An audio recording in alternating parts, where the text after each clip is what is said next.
Hello, everyone, and welcome back to Classic Comics. Today I'm reviewing Crime Syndicate number 5. Now, the creative team on this book is still the same. It's still Andy Schmidt doing the writing with Kieran McCown doing the penciling. Now, the fourth issue, which I wound up skipping, focused on the Emerald Knight, the Green Lantern counterpart, and how he came to have his ring. And in this universe, the Guardians are rather the overlords of Oa, as they're called in this universe. They're evil, of course, and so is the ring. So John Stewart is constantly trying to fight the ring's evil influence. It makes him something of a wild card, but the Luthor of this Earth recruited him to a team called the Legion of Justice, which, I mean, you see them on the cover here. And they're basically this world's version of the Justice League, or rather this world's version of the Injustice League, since the Crime Syndicate is this world's version of the Justice League. Now, the issue starts with the Legion of Justice staking out Johnny Quick's home, which is this farm in the middle of nowhere.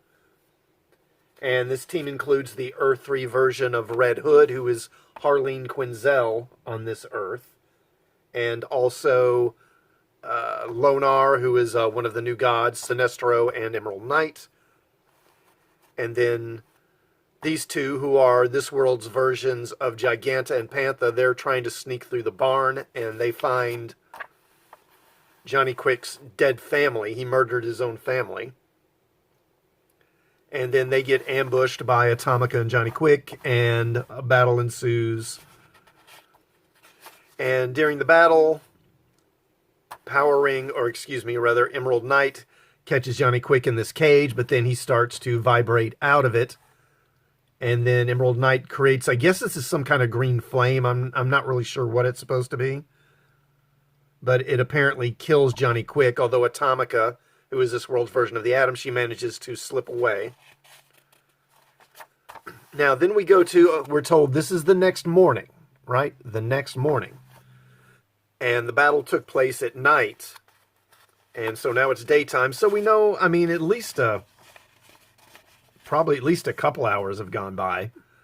And Owlman and Ultraman and Superwoman arrive to investigate the scene. And then they find Atomica, and she wants revenge for Johnny Quick's death. And she wants to know if Owlman has a plan, because, you know, he claims he does. Then we go to the satellite headquarters of the Legion of Justice. And then the team that fought at Johnny Quick's farm, they arrive, and they're just now getting here.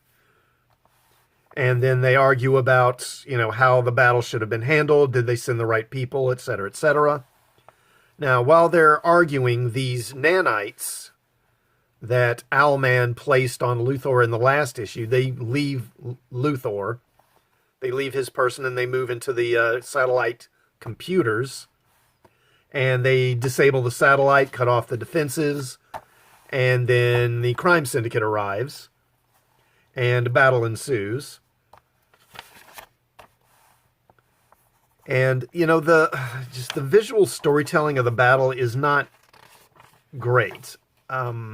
It's not Kieran Dwyer's strong suit. It's interesting that Howard Porter does the art for the cover, because he and Kieran McCown, they have kind of similar issues when it comes to action and depicting fights and that sort of thing. Both of them, they tend to have their panel-to-panel storytelling can be kind of choppy, and their figures can be a little stiff. You know, not terrible, but not great either. So Lonar and Superman are fighting, and they wind up on the moon. And then Lonar boom tubes away. And Ultraman's like, yeah, fine, whatever, because that's not who he's really after. Anyway, he is after Luthor. And he attacks Luthor, and then we discover that Luthor apparently is really Supergirl, or Ultra Girl, I guess, in this universe. I guess she was disguised somehow. I don't know. I don't understand where she came from. But anyway, it's an interesting plot twist. I certainly never saw it coming. And the main story ends there. Now, again, there's another backup. Again, it's written by... let's see, who is the writer? Is it Andy Schmidt? So it's Schmidt's the writer again, and Brian Hitch has been the artist on these backup stories that tell the origins of the various Crime Syndicate members. This one is about Johnny Quick of Earth 3.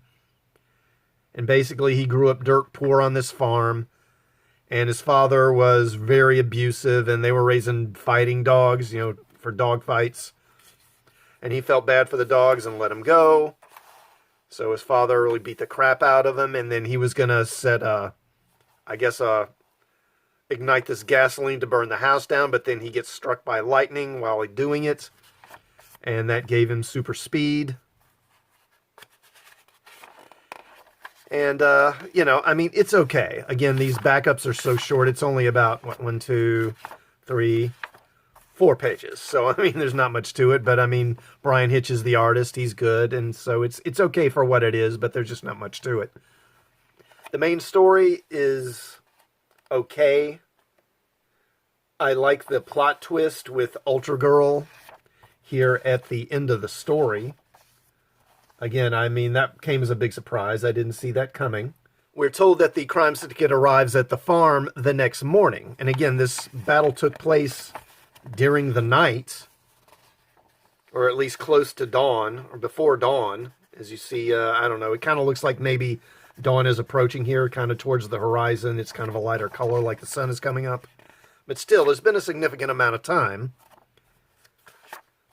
But then the Crime Syndicate arrives on the satellite just moments after the Legion of Justice does. So it seems like the time doesn't match up well. And this is something I guess Schmidt just overlooked. I don't know. And as I mentioned, the storytelling, the visual storytelling, panel to panel of the battle isn't great. So I don't know, maybe this issue just was running late and they rushed things. Or, I don't know, maybe they just didn't care. I don't know, I guess that could be it too. Anyway, I give this issue a slight thumbs down. It's not terrible, but I get the impression that neither the writer nor the artist really did their best work here. Just doing enough to kind of get by. Let me know what you think of this one in the comments, and please like this video before you leave. Also, please sub to the channel and hit the bell for notifications, and I will see you all next time. Thanks for watching.